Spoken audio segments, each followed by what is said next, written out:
오늘 우리에게 주시는 하나님의 말씀은 신약 성경 마태복음 7장 9절로 11절 말씀입니다. 마태복음 7장 9절로 11절 말씀입니다. 너희 중에 누가 아들이 떡을 달라 하는데 돌을 주며 생선을 달라 하는데 뱀을 줄 사람이 있겠느냐? 너희가 악한 자라도 좋은 것으로 자식에게 줄 알거든. 하물며 하늘에 계신 너희 아버지께서 구하는 자에게 좋은 것으로 주시지 않겠느냐. 아멘. 어떤 부모가 최고의 부모일까요? 설문조사 말고요. 또 아이들이 꼽는 그런 최고의 부모 말고요. 우리 하나님께서 우리에게 알려주시는 또 바라시는 최고의 부모, 어떤 부모가 최고의 부모이겠습니까? 아마도 세상 사람들은 또 세상을 살아가면서 우리 아이들은 어쩌면 돈이 많은 부모를 첫 번째로 꼽을지도 모르겠습니다. 물론 부모가 재산이 많아서 아이들에게 무엇이든지 다 해줄 수 있다면 아마 그것은 자녀들에게는 큰 복이 될 것입니다. 마음껏 할 수 있을 테니까 아마 아이들은 아마 꽤나 좋은 부모를 만났다고 그렇게 생각할 법합니다.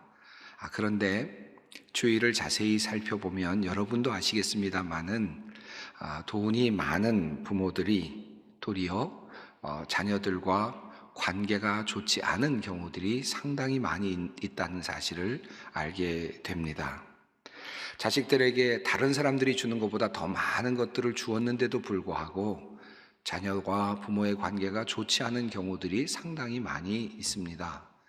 또 많은 것을 주었는데도 불구하고 자녀들이 부모에게 감사하지 않는 그런 가정들도 상당히 많이 있습니다. 우리 주변에도 많이 아마 있을 것입니다. 제가 얼마 전 흥미로운 이야기를 들었습니다.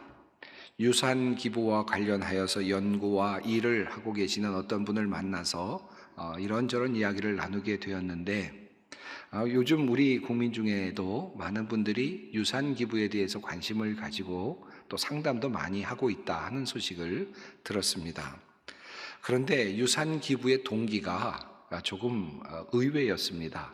많은 사람들이 유산 기부를 할 의향이 있다고 물어오시는데 그 동기가 이 이유 중에 상당한 경우가 법정 상속인에게 그 유산을 주고 싶지 않아서였다라는 것입니다. 즉 다시 말하면 자식이나 또는 형제나 친척들에게 돌아갈 그 유산의 몫을 주고 싶지 않아서 주지 않으려는 방법으로 기부를 고려하고 있다라고 하는 그런 말씀입니다. 좀 놀랍지 않습니까?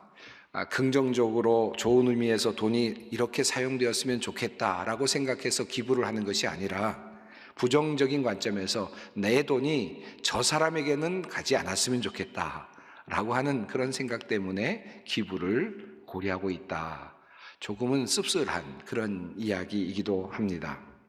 이만큼 돈을 많이 가지고 있는 분들 중에서도 자식과의 관계가 그리고 가족들 관계가 그렇게 좋지 않은 분들이 많다라는 사실을 우리가 이런 이야기를 통해서도 알 수 있을 것입니다.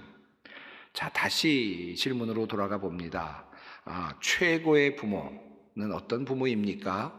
어떤 부모가 자녀에게 정말 좋은 것을 주는 부모이겠습니까?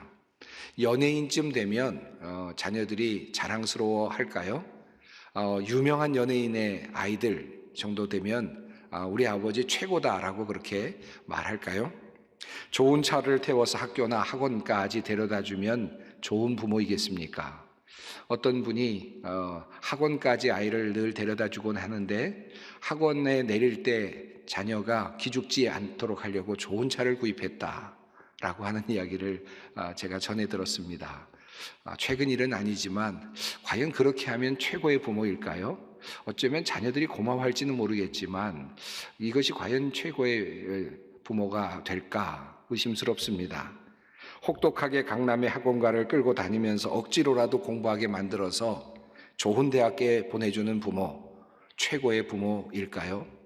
아마 세상 사람들은 그런 부모를 부러워할지는 모르겠습니다. 또 자녀들도 그런 부모를 둔 친구들을 부러워할지도 모르겠습니다. 하지만 이 또한 성경이 우리들에게 전해주고는 그러한 참다운 부모의 상, 최고의 부모의 모습은 아닐 것입니다. 제가 장황한 이야기를 했습니다마는, 그렇다면 정말 최고의 부모는 무엇을 주는 부모일까요? 어떤 부모가 최고의 부모가 되겠습니까? 부모가 자녀에게 줄 수 있는 최고의 선물은 과연 무엇이겠습니까? 집입니까? 차입니까? 어떤 것이겠습니까? 결론부터 말씀드린다면 조금은 싱겁게 생각되실지는 모르겠지만 바로 사랑입니다. 부모가 자녀에게 줄 수 있는 최고의 선물은 사랑입니다. 그리고 자녀가 부모에게 기대해야 할 최고의 선물은 바로 사랑입니다. 놀랍게도 인생을 살아가면서 공평한 것이 몇 가지 있습니다. 모든 인간에게 동일하게 적용되는 그러한 하나님의 은혜라고도 할 수 있는 부분이겠습니다. 태어난 모든 사람에게는 반드시 엄마와 아빠가 있다라고 하는 사실입니다. 버려진 자식이라 할지라도 그를 낳은 생모가 있고 또 생부가 있을 것입니다. 모든 사람에게는 엄마와 아빠가 존재합니다. 또 한 가지 공평한 것이 있다면 모든 부모에게 아이를 사랑하는 마음을 하나님께서 주셨다라는 것입니다. 모든 엄마와 아빠는 아이가 태어나는 순간부터 사랑에 빠집니다. 사랑에서 헤어나지 못합니다. 마치 마술에 걸린 것처럼 아이를 사랑합니다. 눈빛이 달라지고 태도가 달라집니다. 이 사랑은 모든 인간들에게 주신, 모든 엄마와 아빠들에게 주신 하나님의 공평한 선물입니다. 그래서 오늘 본문 말씀 속에서 우리 주님께서 이렇게 말씀하십니다. 너희 중에 누가 아들이 떡을 달라 하는데 돌을 주며 생선을 달라 하는데 뱀을 줄 사람이 있겠느냐? 너희가 악한 자라도 좋은 것으로 자식에게 줄 알거든. 이렇게 말씀을 하십니다. 악한 자라도 좋은 것으로 자식에게 주고자 하는 마음이 있지 않느냐? 이것이 하나님께서 인간에게 주신, 부모에게 주신 공평한 선물입니다. 악한 자도 자식에게 좋은 것을 주고자 하죠. 악한 자도 자식은 사랑합니다. 악한 자도 자식을 사랑하고자 하는 마음이 항상 있습니다. 물론 최근에 아이를 돌보지 않고 학대하는 사람들, 부모님들의 이야기가 심심치 않게 회자되고 있는 것도 사실입니다.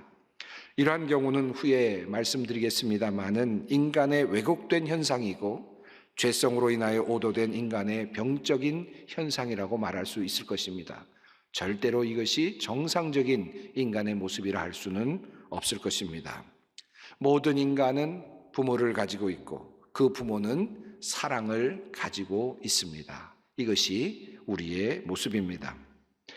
가만히 생각해 봅니다. 저 자신을 생각해 보는데 여러분은 어떠신지 모르겠는데요. 저는 종종 우리 자녀들을 보면서 이런 생각을 합니다.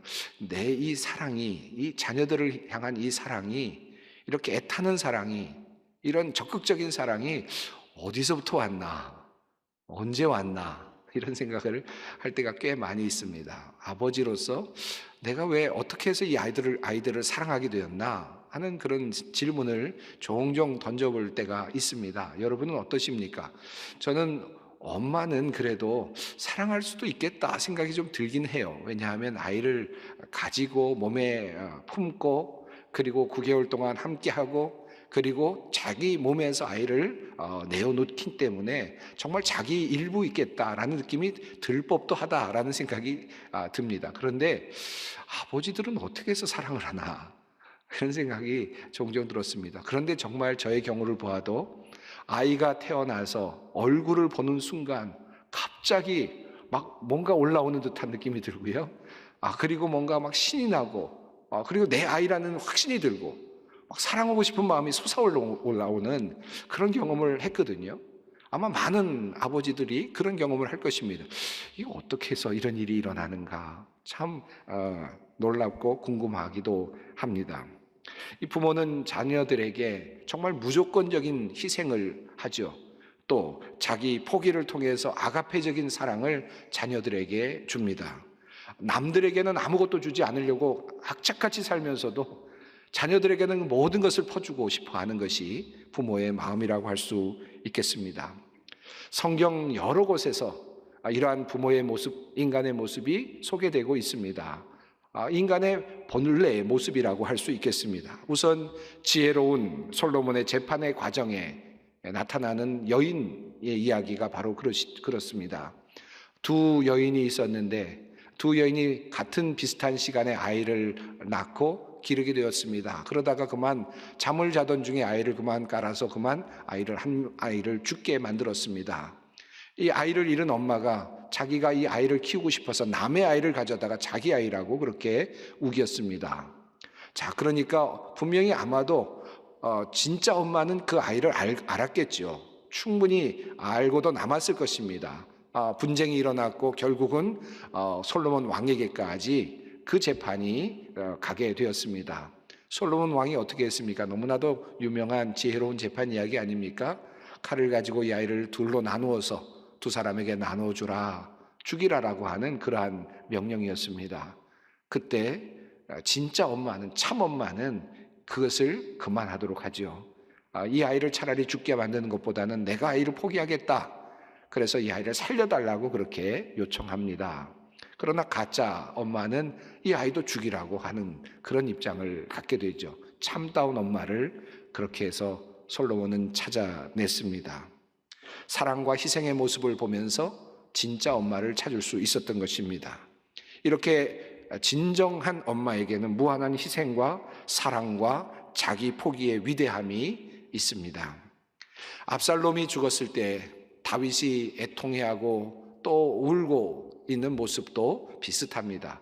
자기를 죽이려고 했던 압살롬입니다. 자기를 죽이고 왕위에 오르려고 했던 압살롬입니다. 반역을 저질렀던 압살롬입니다. 그런데 압살롬이 죽었다는 이야기를 듣고 다윗은 목을 놓아 웁니다.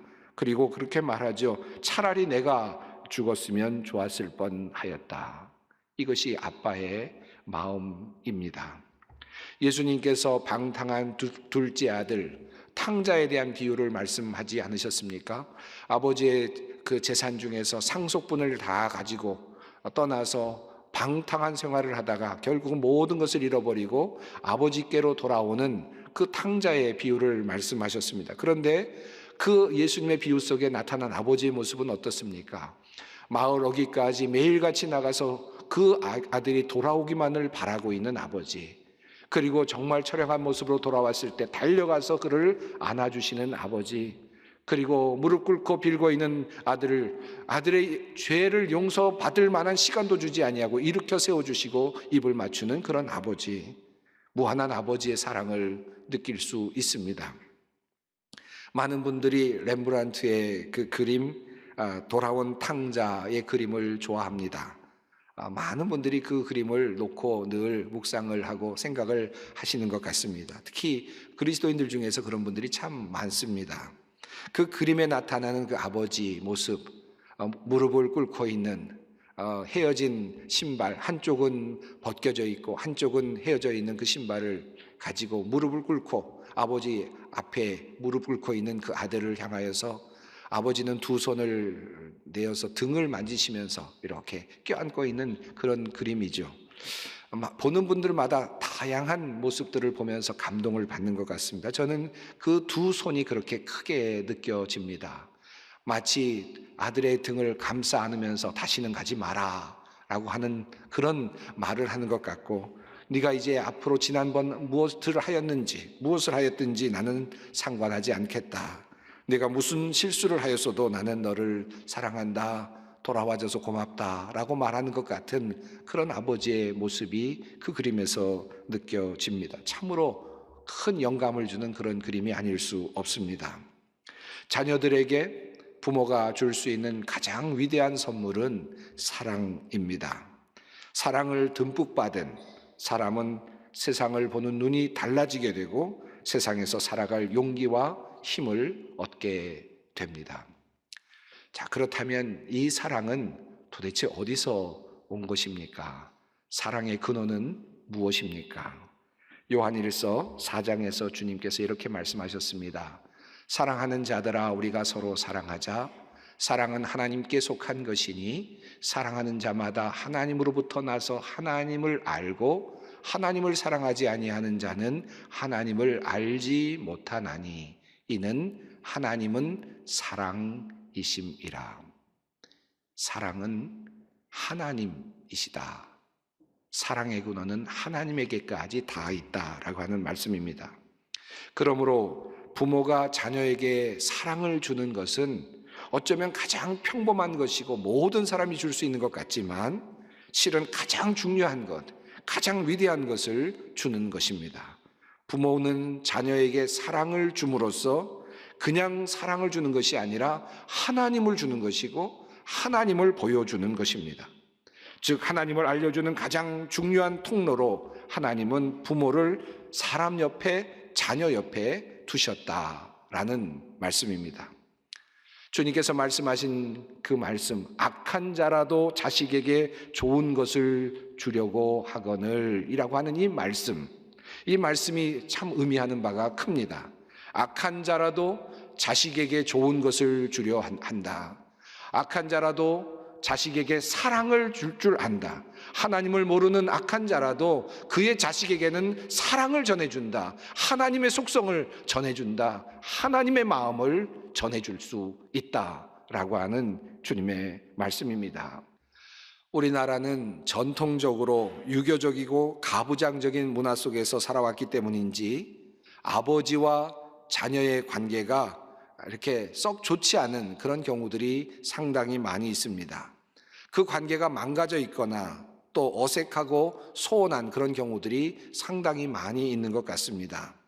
심지어 어렸을 때 아버지로부터 폭력이나 폭행이나 폭언을 들으면서 자라난 사람들은 하나님을 아버지로 부르는 것을 매우 힘들어합니다. 내가 하나님을 아버지라고 불러야 하나요? 그런데 내가 알고 있는 아버지는 참 안 좋은 아빠인데요.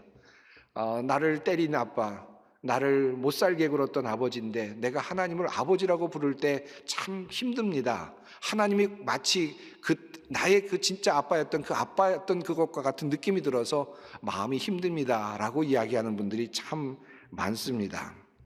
하나님 아버지라고 말하면서 그 아버지의 그 기억 때문에, 좋지 않은 아버지에 대한 기억 때문에 그 사랑을 느끼지 못하고 도리어 두려움을 느끼는 경우들이 상당히 많이 있습니다. 이 땅에 아버지들이 잘 못한 것입니다. 자식들에게 사랑이 무엇인지 알려주지 못한 것이고 하나님을 전하는 도구로 제대로 살지 못한 것입니다. 아주 오래전 제가 미국에서 목회할 때에 저희 교회는 아니었지만 다른 교회에서 실제로 일어났던 일인데요. 제가 그 이야기를 듣고 참 여러 가지 생각을 했던 그러한 이야기입니다.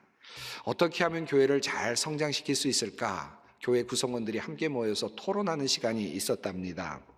함께 모여서 또 새로운 세대 사람들까지도 교회에 나와야 되겠는데 아이들이 잘 나오지 않으니까 젊은 청년들도 함께 모아서 함께 교회 구성원들이 함께 토론하는 그런 시간이 있었던 것입니다. 한참 토론을 하던 중에 교회의 미래에 대한 이야기가 나왔고 교회의 젊은이들이 잘 나오지 않는다는 것을 놓고 열띤 토론이 이어졌습니다. 이런 토론 중에 부모님들이 하는 한탄이 이어졌겠죠, 당연히. 나는 어렸을 때 우리 아이들 데리고 나와서 우리 아이들이 교회 잘 나와서 열심히 봉사도 하고 또 교회 생활도 잘했는데 아이들이 머리가 크면서 아이들이 점점 커가면서 교회에 나오지 않는다고, 이거 참 안타깝다고 이런저런 이야기들을 서로 했습니다. 아이들이 이제는 부모의 말을 잘 듣지 않는다는 그런 한탄이 이어졌죠. 그런 토론 중에 그 교회의 젊은 아이, 그곳에서 자라난 한 아이가 이렇게 그 부모님들 앞에서 이런 이야기를 솔직하게 했다고 합니다. 부모님들은 우리들이 커서 교회에 나오지 않는다는 것 때문에 걱정을 하십니다. 어려서는 잘 다녔는데 왜 교회에 나오지 않느냐고 이야기합니다.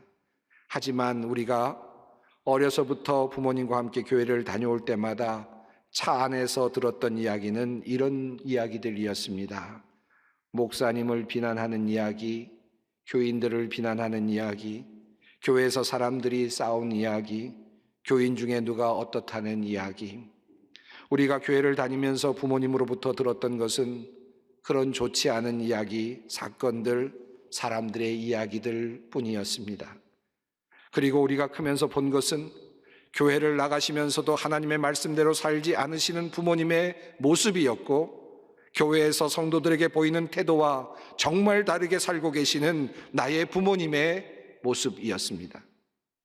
그런데 왜 우리에게 교회에 나오지 않는 책임을 물으십니까?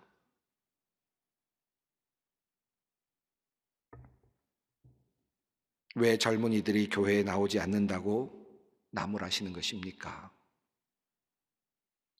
우리 아이들은 부모를 통해서 계시된 하나님을 만납니다. 부모를 통해서 하나님의 사랑을 배웁니다.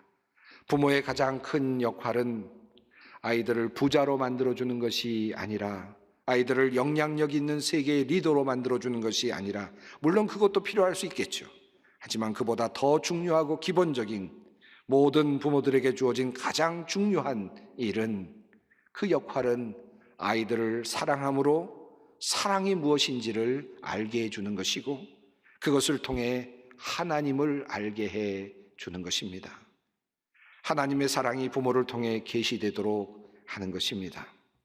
사랑하는 성도 여러분, 여러분의 아이들을 뜨겁게 사랑하십시오.